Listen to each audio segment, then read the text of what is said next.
2023년 10월에 미 항공우주국 나사는 푸시케라 불리는 소행성에 동명의 탐사선을 발사했습니다.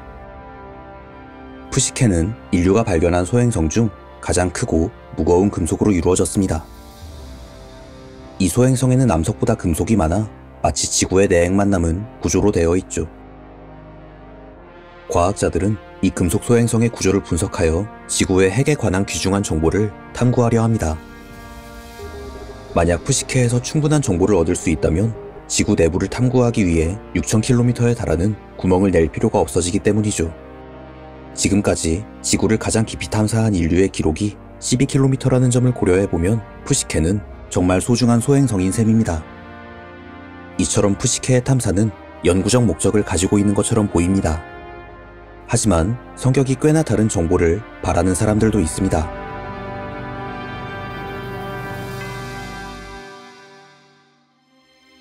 금속 소행성에 상업성 있는 자원이 다량으로 존재하고 우리가 그 자원에 접근할 수 있길 바라는 것이죠. 만약 그렇다면 소행성 채굴이 본격화될 수도 있습니다.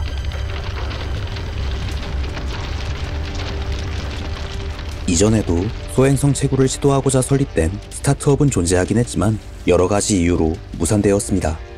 하지만 상황은 점차 달라지고 있습니다. 우주로 쏘아 올리는 발사체의 비용이 아주 저렴해지고 발사 성공 확률도 높아지고 있기 때문입니다. 미국은 2015년에 상업우주 발사 경쟁력법을 통과시켰습니다. 여기엔 민간 기업의 우주 자원 채굴과 자원 소유권을 공식적으로 용인하는 내용이 있죠. 미국 시민이 자원을 채굴하여 상업 활동을 할 수 있는 토대를 사전에 마련해 둔 것입니다. 지구에서 자원을 채굴하는 일은 인류의 아주 오래된 산업 중 하나입니다.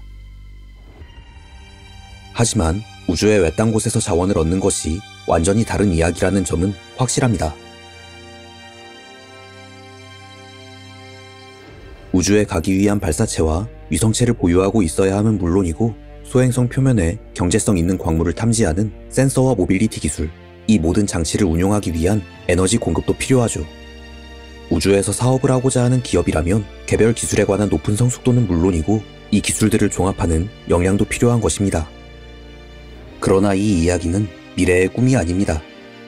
단순히 우주에 다녀오는 수준을 뛰어넘어 인류를 위해 우주를 활용하고자 하는 일은 이미 치열한 경쟁이 시작되었기 때문입니다.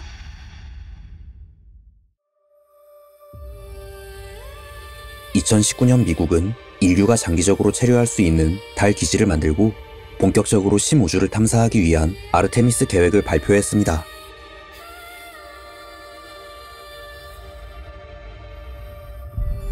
대한민국은 아르테미스 약정에 동의하는 서명을 제출하여 미국 주도의 우주 개발에 참여하게 되었습니다. 이 약정 이후에 대한민국은 나사와 함께 아르테미스 계획의 일부를 이미 수행하고 있죠. 바로 다누리 위성입니다. 한화의 인공위성 추진 시스템 기술을 포함해 국내 기술이 집약된 다누리 위성은 달 100km 상공에서 2시간 주기로 공전하고 있습니다. 다누리 위성의 성공 덕분에 대한민국은 세계에서 7번째로 달을 탐사한 국가가 되었죠. 많은 장비가 탑재된 다누리의 임무는 여러 센서와 카메라로 달의 특성을 파악하는 것입니다. 이 중에는 달 표면을 관측해 이후에 있을 달 유인 착륙 후보지를 선정하는 것도 포함됩니다. 다누리 위성에는 나사의 임무를 위한 섀도우 캠도 탑재되어 있습니다. 태양빛이 닿지 않는 달의 극지방을 촬영해 물이 있는지 확인하기 위해서죠. 물은 달에서 거주하게 될 사람들의 식수로 쓰일 수 있겠지만 우리는 물을 산소와 수소로 분리할 수 있습니다. 그리고 이 분자들을 로켓의 연료로 활용할 수 있죠. 만약 이 작업이 달에서 가능하다면 지구의 물자에만 의존하지 않고 현지의 자원을 활용해 우주 탐사를 계속 진행할 수 있게 되는 것입니다. 이것이 현지 자원 활용, ISRU이며 우주 개발을 위한 핵심 과제입니다. 한화 에어로스페이스는 국내 기업 최초로 6개의 정부 출연 연구소들과 업무 협약을 체결하고 아르테미스 탐사 프로그램과 우주의 자원을 활용하는 인프라 구축에 본격적으로 뛰어들 예정이죠. 달에서 로켓을 발사하는 것은 지구에서 로켓을 발사하는 것보다 훨씬 경제적인 선택이 될 수 있습니다. 달의 중력 가속도는 지구에 비해 16.5%에 불과하므로 연료를 크게 절감할 수 있기 때문입니다. 그렇기에 달의 발사 인프라를 구축해 운송 비용을 절감할 수만 있다면 우리는 지금보다 훨씬 더 많은 것들을 우주에서 할 수 있게 됩니다. 우주 운송의 경제성 문제로 인해 실현될 수 없었던 우주 산업들이 다시 검토될 수 있고 아주 먼 우주까지도 탐사할 수 있는 가능성을 열게 되는 것이죠. 우주 운송이 저렴해진다면 다른 분야의 산업에도 막대한 파급 효과가 일어날 것입니다. 우주라는 공간 그 자체가 엄청난 가치를 창출할 수 있기 때문입니다. 중력이 거의 없는 환경은 특히 생명공학 연구를 수월하게 만들어줄 수 있습니다. 중력의 방해가 없으므로 단백질의 구조 분석이 쉬워지기 때문이죠. 이 덕에 신약 개발 속도를 단축하거나 순도가 높은 단백질 결정을 만들어내는 것도 가능합니다. 이러한 실험은 진작에 국제우주정거장에서 진행되고 있는 과제이기도 합니다. 물론 순도 높은 단백질 결정을 만들어낸다 해도 지금은 그 가격이 너무나 비쌀 것입니다. 하지만 곧 제약회사는 선택지가 생길 것입니다. 우주정거장을 제작하고 발사체를 관리하는 사업이 성장하여 우주와 지구 간 운송이 훨씬 저렴해질 것이기 때문이죠. 제약회사는 우주기업과 전략적 제휴를 맺고 우리가 먹는 약들에는 메이드 인 스페이스가 붙을지도 모릅니다. 저렴해진 발사체의 단가 덕분에 위성산업은 이미 새로운 전환점을 맞이했습니다.